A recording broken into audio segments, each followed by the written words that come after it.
feels weird writing a letter to my past self, but you, my past self, who is hopefully reading this, should get some advice from me, because I'm 4 years older than you at this point, and in retrospect, I should have 4 years more experience of life, but in reality that's not particularly true, as we'll see.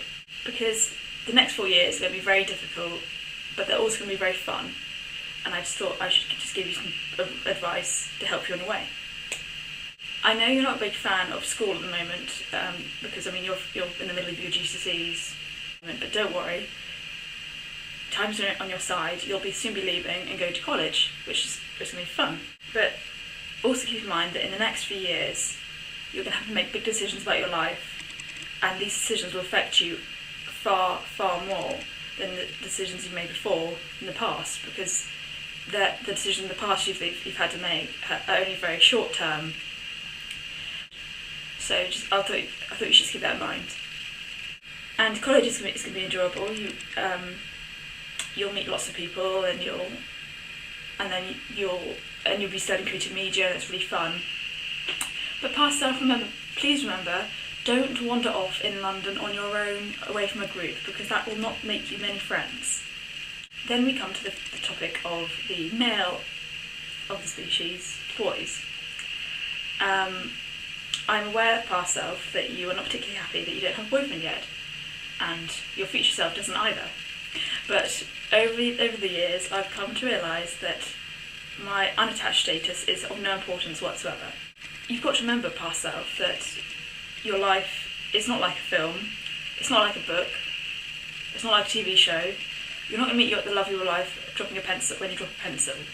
There's actually some communication involved, and the communication bit is often the hardest. For some reason, it seems the fashionable thing to rebel against your parents in various ways, and I impeach you, please don't, because in the future your parents will be there to help you and give you advice and pay your university fees. I mean, that's an obvious thing.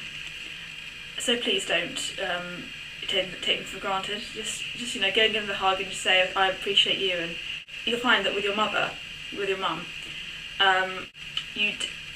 sometimes you don't get along and you clash on various things. And also, I hope that you don't continue doing that, because when everyone knows that when mums become mothers, they get a job description, and in that job description it lists all their particular responsibilities. It's all unpaid practically. Your doctor, teacher, driver, counsellor, chef, everything. And I think that you should appreciate your parents a lot more.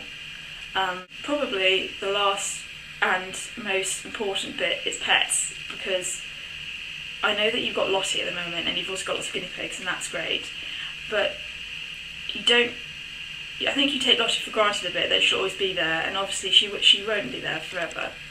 So I advise you, past self, to remember to go and give her a hug, because she deserves to know how much you love her, because one day she won't be there anymore and you're really going to miss her.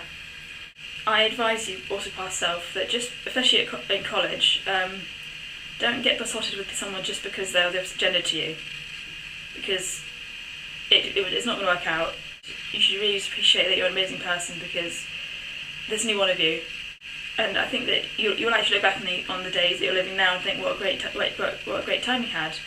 Because when you've got to face responsibility, it's stuff that's not so great looks fantastic. And I want to say that just enjoy yourself, enjoy your life, just have a good time doing what you love. Just take as many opportunities as possible. I think even with this long diatribe of stuff in mind, you will still do as you want anyway.